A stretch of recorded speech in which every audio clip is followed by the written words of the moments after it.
जी है चंद सांसें या नबी तशरीफ ले आओ कि रस्ता तक रही है आपका बीमार की चौखट।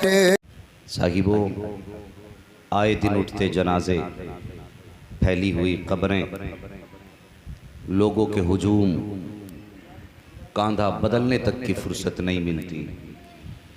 ये हमें आगाह कर रहे हैं कि एक दिन ऐसा आएगा कि हम भी इस मसहरी पे लेटे होंगे। लोगों के कांधे इतने ज़्यादा होंगे कि कदम कदम पे लोग कांधे बदलेंगे। जैसे आज हम कब्रिस्तान में आए हैं किसी को लेकर के, एक दिन हमें भी इसी कब्रिस्तान में लाया जाएगा। लेकिन इस सब को देखते हुए हमने अपनी ज़िंदगी से कुछ नहीं सीखा। हमने जनाजे रस्मन दफनाए, हमने मौत को हादसा समझा, कभी अपनी फिक्र नहीं की। काश अगर हमने इस उठते हुए जनाजे से कुछ सीखा होता और हमने ये जाना होता कि ये उठते हुए जनाजे हमें आगाह कर रहे हैं कि एक दिन तुम्हें भी मरना है, तो शायद ज़िंदगी में कुछ इनकलाब आ जाता। आज मगरिबी तहजीब ने ज़िंदगी में इनकलाब पैदा किया है, मगर वो इनकलाब ऐसा इनकलाब है जिसने इंसान की ज़िंदगी को दरहम बरहम करके रख दिया है। हम बदले ज़रूर हैं, लेकिन हम इतने बदले हैं कि टोपी सिर्फ दफन में लगाते हैं। हम बदले ज़रूर हैं, लेकिन इतने बदले हैं कि हम कुर्ता पजामा सिर्फ जुमे की नमाज के लिए पहनते हैं। हम बदले ज़रूर हैं, लेकिन हमने ज़रिए माश को, तलब दुनिया को अपना मकसद बना लिया। हमें तब्दीली इस सूरत में देखने मिली कि हम इतने बदल गए कि हमारे अपने हमसे भले छूट जाएं, लेकिन हमारी दुनिया ख़राब नहीं होनी चाहिए। हमने इस हुसूल दुनिया की खातिर अपनों के गले काट दिए। ये तब्दीली हमारे बीच आई। काश वो तब्दीली आ गई होती जो तब्दीली आज से 1450 साल पहले मदीने की सरजमीन पे आई थी। जो पैगम्बर इनकलाब ने हिजरत फरमाई मक्का शरीफ से मदीने शरीफ की तरफ, तो जिन्होंने नबी की मोहब्बत में घर छोड़े थे, मदीने के कलमा पढ़ने वालों ने उनके लिए अपने घर खाली कर दिए थे। जिनके पास जिन्होंने अपनी बीवी छोड़ी थी, तो अगर मदीना शरीफ में किसी सहाबी के पास 2 बीवियां थी, उसने एक को तलाक दे करके अपने मुहाजिर भाई के हिस्से में दे दी। ये तब्दीलियां आई, कितनी अजीम तब्दीली थी। सोचने वाली बात है, वो लोग जो कभी बेटियों को हंसते हंसते दफन कर देते थे, पैगंबर इस्लाम के दामन से वाबस्ता क्या हुए। जब चलते थे ना तो पैर संभल के रखते थे, कहीं पैर के नीचे चूंटी न दब जाए। ये तब्दीली पैगंबर इनकलाब के आने से आई थी। आज हमें इस बात की फिक्र नहीं कि किसका दिल टूटा है, किसके घर को आग लगी है। दुनिया के हुसूल के लिए यार अपनों से रिश्ते न तोड़ो। एक दिन एक एक करके जनाजे उठेंगे और भरे भरे घर खाली हो जाते हैं। जिन बैठकों में कभी लोगों को बैठने जगह नहीं मिलती थी, आज उन जगहों पर परिंदे भी बैठने नहीं आते हैं, इसलिए कि परिंदों के भी बसेरे वही हुआ करते हैं जहां इंसानों की बैठक होती है। दौर बदले हैं साहिब, अपनों की कदर कर लो। और फिर रह गई बात माँ बाप के रिश्ते की, तो बड़ा हसास रिश्ता है, इतना हसास रिश्ता। आप तारीख उठा के देखिए कि इस रिश्ते को रब ने किसी किसी जगह पे तो कयामत तक आने वाले मुसलमानों के लिए बाई से बरकत बना दिया। तो जवानों बच्चों, तुमसे गुजारिश है, अगर माँ बाप कभी सख्ती भी किया करें, गर्दन झुका लिया करो। अगर तुम पे तुम्हारी जवानी का गुरूर गालिब आ जाए और तुम्हें एहसास हो जाया करे तो माँ बाप से माफ़ी मांग लिया करो। अगर ये राज़ी हो जाते हैं तो खुदा की कसम खुदा भी राज़ी हो जाता है। अगर ये नाराज़ हैं तो फिर तुम्हारे हज की दौलत भी अल्लाह मुंह पे मार देगा। और याद रखो, जिस दिन ये चले गए तुम्हारे पास बंगले होंगे, गाड़ियाँ होंगी, लेकिन घर सूने सूने दिखाई देंगे। माँ बाप से प्यार करो, इनकी इज्जत कर लो। अगर ये रूठे तो रब नाराज़ हो जाएगा। अगर ये चले गए तो दोबारा मैसर नहीं होने वाले। और मैं गुजारिश करूँगा मौलाना साहब के साहबजादों से कि जब तक जिंदा रहो, बाप के बाद कभी बहनों को बाप की कमी महसूस मत होने देना। ये मेरी गुजारिश है। ये सबसे बड़ा अलमिया है इस उम्मत का कि माँ बाप के बाद बेटियां लावारिस बना दी जाती हैं। कभी आती हैं तो भाभियों के तेवर, कभी आती हैं तो भाइयों के चेहरे बिगड़ जाते हैं। आ गई खर्च कराने के लिए, मेरे घर में तो पहले से तंगदस्ती थी, क्या करने आई है? लॉकडाउन में कमाई के जराए बंद है, इसे गहीने सोच रहे हैं। ताने तरह तरह के बहनों को दिया करते हैं, बहनों के कलेजे टुकड़े टुकड़े होते हैं। और तूने जाना नहीं, माँ के बाद दूसरी माँ तेरी बहन होती है। माँ के बाद तुझे माँ का प्यार देने वाली जात या तो बेटी होती है या बहन होती है। और इसके आने पे चेहरे मत बिगाड़ना, वरना तू आखिरी सांस तक अपने आप को माफ नहीं कर पाएगा। बेटियां तेरे दरवाजे पे बाप के इंतकाल के बाद तेरी दौलत मांगने नहीं आती, तेरे घर के तरह तरह के खाने खाने नहीं आती, बल्कि जब उन्हें कभी बाप की याद आती है तो वो सोचती हैं चलो उस दरख्त को देखें चल के जो मेरे बाप ने अपने हाथ से लगाया था। छाए तो हर दरख्त के नीचे है, लेकिन बेटियों को उस दरख्त का साया बड़ा ठंडा लगता है जिस दरख्त की जड़ में बाप की मेहनतें होती हैं। वो खुद चाहे संगे मरमर के मकानों में हो, अगर बाप के हाथ की कच्ची छत भी होती है तो बेटी को ठंडक कच्ची छत में मिला करती है, क्योंकि उस छत के अंदर बाप का पसीना शामिल होता है। अगर तेरे दरवाजे पे बहन आ जाए तो उसे देख के चेहरा मत बिगाड़ना। तुम्हारे दरवाजे पे बहन आ जाए तो उसे कभी भी गुर्बत और नादारी का धक्का दे के वापस मत कर देना। आओ कभी बहनों की तारीख उठा के देख लो साहिब, कभी कभी बेटे वो काम नहीं करते हैं जो बेटियां काम कर जाती हैं। आज बेटियों के साथ ऐसे ना इत्तेफाकी ना इंसाफी ना किया करो, इनका दिल तोड़ के लावारिस ना बनाया करो। आओ तारीख का एक फर्क पलट दूं, ये बहनें कितनी नरम दिल हुआ करती हैं। आज बाप बेटों के लिए क्या नहीं करता है, प्रॉपर्टी बनाता है बेटों के लिए, बिल्डिंग बनाता है बेटों के लिए, बिजली छोड़ता है बेटों के लिए, फर्में तैयार की बांटती बेटों को, बेटियों को रुखसत कर दिया, कोई हक नहीं रह गया जायदाद में। कभी कभार आएंगी तब भी उन्हें गुर्बत का ताना दिया जाएगा, अपनी दौलत के ताने दे करके शर्मिंदा किया जाएगा।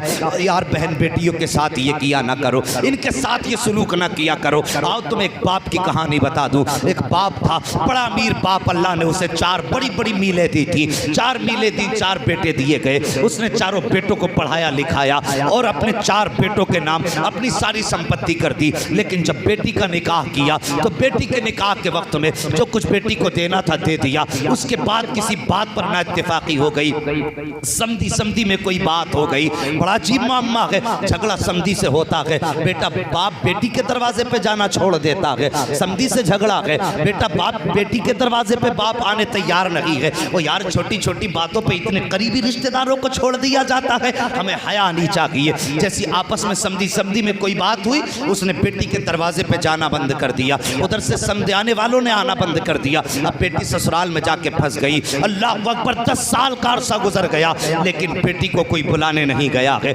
10 साल हो गए, बेटी अपने मैके तक नहीं आई है, इसलिए कि वो लाने तैयार नहीं है, ये लेने जाने तैयार नहीं है। अल्लाह अकबर, 10 साल का अरसा गुजरा है। 10 साल के अरसे के बाद इस अमीर के दर्द उठा पेट में, हॉस्पिटल लेकर के गए, डॉक्टरों ने इसको चेक किया। चेक करने के बाद का इसके गुर्दे फेल हो चुके हैं। अगर इसकी जिंदगी चाहते हो तो इसके लिए गुर्दे की जरूरत है। बड़े पैसा वाला था, अमीर था, उसने कहा डॉक्टर कोई कमी पैसे की नहीं है, जितने चाहो पैसे ले लो, फौरन गुर्दे मेरे एक्सचेंज कर दिए जाएं, ट्रांसप्लांट करो फौरन। जैसी इतनी बात कही डॉक्टरों ने कह दिया नहीं साहिब ये गुर्दे पैसों से नहीं मिला करते हैं। कहा फिर कैसे? कहा अगर तेरा मेरा कोई अपना गुर्दा देगा, इसको तब्दील किया जाएगा, उससे पहले गुर्दा नहीं बदला जा सकता है। उसने कहा अगर ये बात है तो फिर क्या कमी है, अल्लाह ने मुझे 4 बेटे दिए हैं। उसने चारों बेटों को बुलाया, बड़े बेटे को बुला के कहा मेरे लखते जिगर, मैंने सारी जिंदगी तुम्हारे नाम कर दी, मजदूरियां करता रहा तुम्हारे लिए, धूपों में काम किया तुम्हारे लिए,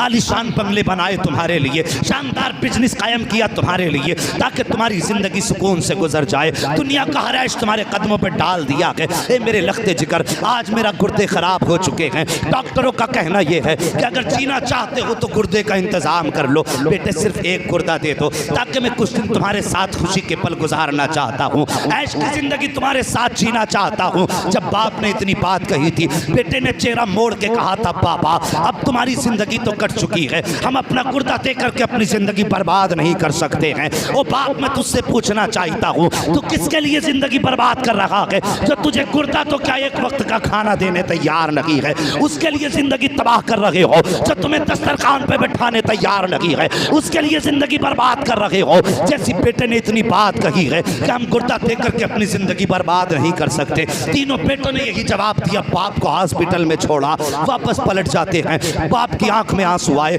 रो के बाप ने कहा था डॉक्टर अब मुझे भर्ती कर ले, जब तक जिंदगी होगी जी जाऊंगा, अगर मौत का वक्त आएगा मर जाऊंगा। अब इस बात का अफसोस नहीं कि जिंदा नहीं रहा, अगर जिंदा भी रहा तो क्या करूंगा जी करके, मेरी औलाद ने जीते जी मार दिया है, अब जिंदा रहने की हसरत भी नहीं है। ये कह के हॉस्पिटल के अंदर बाप गया है। जैसे रिश्तेदारों को पता चला है कि उसके गुर्दे फेल हो चुके हैं, अब वो कुछ दिनों का मेहमान है, सारे रिश्तेदारों में ये हवा की तरह खबर फैल जाती है। ये खबर पहुंचते पहुंचते उस बेटी के दरवाजे तक गई है जिस बेटी को शादी के बाद 10 साल हो गए थे, जिसके दरवाजे पे बाप ने कदम नहीं रखा था। उस बेटी के कानों तक ये खबर पहुंची है कि मेरे बाप के गुर्दे फेल हो चुके हैं, भाइयों ने गुर्दे देने से इनकार कर दिया है। जैसी बेटी ने इतनी बात सुनी है, अब उसने अपने सरताज से कहा मेरे शोहर मुझे बाप के पास ले चलो। तो सरताज ने भी कह दिया था नहीं, हम कसम खा चुके हैं, हम तेरे मैके में कदम नहीं रखेंगे। अल्लाह अकबर, बेटी बेकरार हुई है, उसकी गोद में 6 माह का बच्चा था,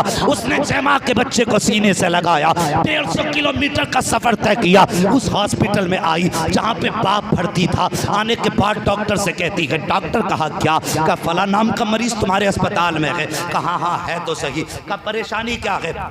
कहा उसे गुर्दे की जरूरत है। कहा जल्दी कर मेरा गुर्दा निकाल ले। कहा गुर्दा निकाल लूं? है कौन? कहा ये ना पूछ, मेरा गुर्दा निकाल ले, कहीं तेरे सवालों जवाब में मरीज की जान न चली जाए। अल्लाह अकबर, जल्दी कर गुर्दा निकाल। डॉक्टर ने फौरन भर्ती किया, गुर्दा निकाला। कहा जिंदगी मौत का कोई वादा नहीं है, तू दूर की रिश्तेदार होगी तो फिर जिंदगी नहीं बचेगी। उसने कहा ये तेरा काम नहीं है, तू गुर्दा निकाल ले। डॉक्टर ने गुर्दा निकाला, उसके बाप के गुर्दा डाल दिया। जब बच्ची जाने लगी तब डॉक्टर ने कहा था बेटी बता तो सही, अगर ये मरीज मुझसे पूछने लगा कि गुर्दा किसने दिया है तो क्या बताऊंगा? बच्ची कहती है ला एक कागज और कलम दे दे। बच्ची ने कागज कलम लिया है और लिखने लेने के बाद अपना दर्द दिल कागज पे तहरीर किया है। तहरीर करने के बाद डॉक्टर के हवाले किया और डॉक्टर से कहा था डॉक्टर ये मेरा खत संभाल के रख लेना, अगर हॉस्पिटल से निकलने के बाद मरीज मेरे बारे में पूछे कि ये कौन था जो गुर्दा दे करके गया है तो ये खत उसके हवाले कर देना। ये कह के बेटी अपने बच्चे को सीने से लगा के चली जाती है। कुछ दिन के बाद जब ये मरीज उठा है, सारे रिश्तेदारों को खबर हो जाती है कि आज फला सेठ की तबीयत ठीक हो चुकी है। बेटे भी दौड़ करके आए थे कि बाकी की बाप की बाकी संपत्ति बाकी रह गई है, उसमें भी हिस्सा लेना है। दौड़ करके आए बाप के इस्तकबाल के लिए, लेकिन बाप ने बेटों से मिलने से इनकार कर दिया था। बाप ने कह दिया मुझे बेटों से मिलने की जरूरत नहीं है। बाप ने रिश्ता तोड़ दिया। उसके बाद उठा सीधा डॉक्टर के पास जाके कहने लगा डॉक्टर तेरा बड़ा एहसान है, मेरे बेटों ने तो गुर्दा देने से इनकार कर दिया था, लेकिन तेरा शुक्रिया है तूने मेरी जान बचा ली है। इतना डॉक्टर कह सुनता है, वो सुन के कहता है यार शुक्रिया मेरा अदा न कर, शुक्रिया अदा करना है तो उस बच्ची का शुक्रिया अदा कर जो तुझे गुर्दा दे करके गई है। जैसी इतनी बात बाप ने सुनी है, कहा उसका नाम क्या था? का नाम तो नहीं बताया। का फिर पता बता दे। का पता भी उसने नहीं बताया। का कहाँ तलाश करूंगा उस बच्ची को? उसे याद आया जब वो गई थी एक खत दे करके गई थी। उसने दराज खोली है, खत निकाला, कहा जब वो बच्ची गई थी तो ये खत दे करके गई थी। जैसी जल्दी से उसने खत पढ़ा है, आंखें बरसना शुरू हो जाती हैं, चीख मार के जमीन पे बैठ जाता है। डॉक्टर ने कहा था यार बता तो सही इस खत में ऐसा क्या लिखा है जिसकी वजह से तेरी चीख निकल गई, और मुझे भी तो बता ये गुर्दा देने वाली कौन थी जो नाम तक बता के ना कहीं गुर्दा दे करके गई है। उस डॉक्टर ने इतना कहा, मरीज कहता है डॉक्टर ना पूछ, बड़ी दर्द भरी कहानी है, कैसे बताऊं ये गुर्दा देने वाली कौन थी, कब बता तो सकी। तो मरीज कहता है आज 10 साल हो गए हैं मेरी बेटी को निकाह किए हुए, आज तक मैं उसके दरवाजे पे नहीं गया हूँ, मेरी वही बेटी मुझे गुर्दा दे करके गई है, का जरा खत पढ़ के तो बता दे। जैसी खत की बारी आई है उसने खत पढ़ना शुरू किया है। अब जरा सुनो बेटी ने खत में क्या लिखा था, और तुम्हें खुदा का वास्ता बात बात पे बेटियों से रिश्ते ना बिगाड़ा करो, जरा जरा सी बात पर बहनों से ताल्लुक न तोड़ा करो। ओ खुदा की कसम जब दुनिया साथ छोड़ती है तब बेटियां आके हाथ पकड़ा करती हैं, जब दुनिया मुंह पे थूक देती है तब बहनें आके गले में हाथ डाल के सहारा देती हैं। बात बात पे इनसे रिश्ते ना बिगाड़ा करो। अल्लाह अकबर। खत देखो बेटी ने क्या लिखा था, उस बेटी ने लिखा था बिस्मिल्लाहिर्रहमानिर्रहीम। ए मेरे बाप, एक मजबूर बेटी का खत अपने बाप के नाम है। मेरे बाप आज 10 साल हो गए हैं, मुझे ये तो नहीं मालूम मेरी खता क्या थी, लेकिन इतना जानती हूँ 10 साल से जब जब ईद आई है दुनिया छत पे चढ़ के चांद चांद की सिमत में देखती थी, लेकिन मैं घर की तरफ देखा करती थी। शायद इस साल मेरे बाप आते होंगे, शायद इस बार मेरे बाप आते होंगे। ए मेरे बाप 10 साल गुजर गए हैं लेकिन आप नहीं आए हो। दुनिया ने ईद कर ली है लेकिन 10 साल से तेरी बेटी ने ईद नहीं की थी। ए मेरे बाप, मुझे ये नहीं मालूम कि किस बात पे तुम मुझसे नाराज हुआ है, मेरी खता क्या थी, मेरा कसूर क्या था। ए मेरे बाप, मैंने तेरा बिगाड़ा क्या था जो 10 साल हो गए कभी बेटी की दहलीज पे तक नहीं आया। ये बात बेटी ने लिखने के बाद नीचे लिखती है, मेरे बाप तूने सारी जायदाद बेटों के नाम कर दी, तूने सब कुछ बेटों को दे दिया, बेटी को कुछ ना दिया। मेरे बाप, मैं शिकवा नहीं करती हूँ, मैं शिकायत नहीं करती हूँ। ए मेरे बाप, जो मैं गुर्दा दे करके जा रही हूँ ये तुझ पे एहसान नहीं कर रही हूँ। ए मेरे बाप, तूने 18 साल सीने से लगा के पाला था, मुझे मालूम है तेरे एक वक्त के लुकमे की कीमत, तूने 18 साल सीने से लगा के पाल लिया था। मेरे बाप, तेरा एहसान काफ़ी है मेरी ज़िंदगी के लिए। अगर जायदाद न दी तो कोई बात नहीं, कम से कम 18 साल बेटी कह के तो सीने से लगा के रखा था। ए मेरे बाप, तेरा एहसान इतना ही काफ़ी था। ए मेरे बाप, ये गुर्दा क्या है, अगर ज़रूरत पड़ जाती तो तेरी बेटी तेरे कदमों पे जान लुटा के चली जाती, लेकिन इसकी कीमत नहीं मांगती। बच्ची कहती है बाबा, ये जो गुर्दा दे करके जा रही हूँ ये तुझ पे एहसान नहीं कर रही हूँ, मुझे इसकी कोई कीमत भी नहीं चाहिए, बस इतना जानती हो, मुझे मालूम है कि तुम मेरी चौखट पे आए ना आए वो तेरी मर्जी है।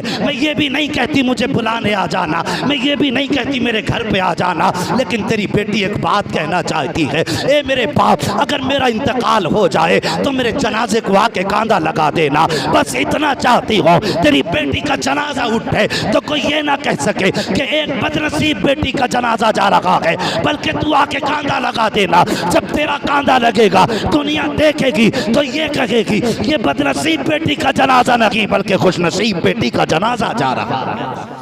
अल्लाह सुभान अल्लाह।